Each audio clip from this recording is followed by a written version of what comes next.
Hey everybody, welcome back to my channel Inspire Me, where I talk about current world relatable topics, all from a godly perspective. And today's topic is called, Are You Trying to Hear on a Deaf Ear? Now, what made me talk about this? Yesterday I was looking at a video. I've been seeing it for a while, but I never looked at it. It was about, the title was like about a lady who had HIV, her testimony. I never watched it, but yesterday I was prompted to watch it. So when I was listening to it, I'm not gonna give you all the story because it's her testimony, but I'm just gonna give you some things to pretty much relay my message. Now, pretty much what I mean by "Are you listening on a deaf ear?" is I can hear through one of my ears. So it's like if somebody try to say something or call me. If it's not like out there, I can hear it through my other ear. But if it's like directly in the ear, I can hear. I'm not gonna hear you. The ghost of scripture is actually gonna be Matthew, the 13th chapter, 15th verse. For this people's heart is wax gross, and their ears are dull of hearing, and their eyes they have closed, lest at any time they should see with their eyes, and hear with their ears, and they should understand with their heart, and should be converted, and I should heal them. Now, pretty much what that's talking about is pretty much Jesus says it in all three prophecy books. I think Ezekiel, Jeremiah, and Isaiah. So he was very consistent. He wanted to drive that point across about having an ear, having eyes, and can't see, having an ear and can't hear. And what he mean by that is you have ears, you feel me? They work, but you still not understanding what a person is saying. You got eyes to actually see what's going on, but you still not perceiving what's going on exactly. It's like a person who have eyes and it might be blind. You feel me? You have eyes, but if you're blind, you can't see nothing. If a person is deaf, I'm sorry, in the ear, and they have ears, they can't hear nothing. Just because they have ears, it don't mean nothing if they're deaf. You feel me? Like I said, I know because one of my ears I can't hear good. So yeah, I was praying. I know God's gonna heal me, deliver me from that. So in the scenario with the story, her testimony, she was pretty much talking about how she contracted, HIV, and she was in her early 20s. She didn't have no kids or anything.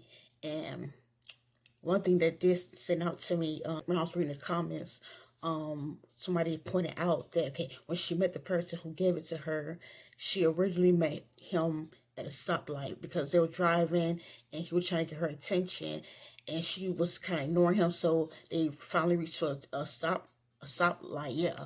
And he felt me, he was still trying to get her attention, and she stopped and she gave him his number, whatever like that. But the person was trying to say is like, you see how she stopped at a stoplight? And we refer to a stoplight as a red flag, a red sign, you feel me? That means stop. When you see a stop sign, don't that mean stop? Don't go? Okay then. That's God trying to give you a warning. And that's how pretty much God talks to me too. Like, if you watch my videos, God give me signs like that too as well. So also too in the comments, like the person, she was giving her testimony, she didn't expose the person because after you hear her testimony, he intentionally got her sick and so many others because he was born with it. You feel me? So I guess he felt like, shoot, I didn't cause it myself. Shoot, I gotta deal with this, so I'm gonna affect other people too. You can't have that mindset. That's being vindictive. You feel me? But when she was telling her testimony, she could have been mad because it happened to her at such an early age. She didn't have no kids, and you feel me? But she never had that mindset, and she never spoke about him bad. She just told her testimony, and that was it. So in the comments, people's like saying, you're talking so nice about him. You still ain't exposed him. Let us know who he is and put his picture up, put him out there. Because technically, that is murder. If you're intentionally trying to do that, that's murder. You feel me? people think just because you got to have a weapon or something, okay, that could be murder too, but that's not the only way a person can murder someone. Like I was saying, in the comment section, people saying like, expose them, this and that, and she didn't do it. And that brings me to mind too, in my situation, like a lot of testimonies that I give, if you look at all my videos, when I tell a testimony, I don't give names out as well. I don't paint a picture as well of the person, because it's not my intent. That's not my motive. You feel me? My motive is to give a testimony so people can pretty much beware of, pretty much like learn from my mistake, but also be put on game to know, to see the signs as well in different situations. You feel me? And when I tell this much, nobody don't know who I'm talking about. And some things that I do go through, whatever, people probably can know who it is. So I don't really, talk about it, because I don't want to sow discourse, and because I don't want to, tell people. You feel. But you also gotta realize it too. People in the comment section, okay, you got ears and you got eyes. She told her testimony. You feel me? You heard exactly what she said. She was careless. She didn't. Feel me? I guess she just, like so many of us, you feel me? There's so many times in the past where I didn't care, and yeah, but God looked out for me. So by you hearing her testimony, shouldn't that tell you, okay, even if she don't expose the person, okay, so she told me this, let me take precautions as far as, from now on in the future, getting myself and my partner checked out because even if she did expose who the person was, okay, what if he was behind bars? Well, don't you know he's not the only person that got it? There's so many people that could have it. Oh, your mind shouldn't be on, oh, expose him. Don't get me wrong.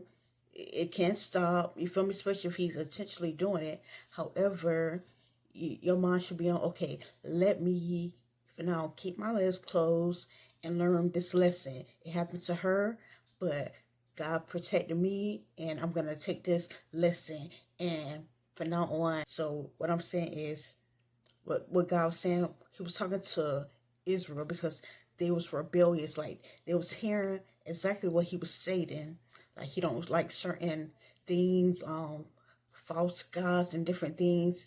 You think that Israel was listening to him? They was still doing their own thing. That's why he said, you got eyes, but you're not perceiving.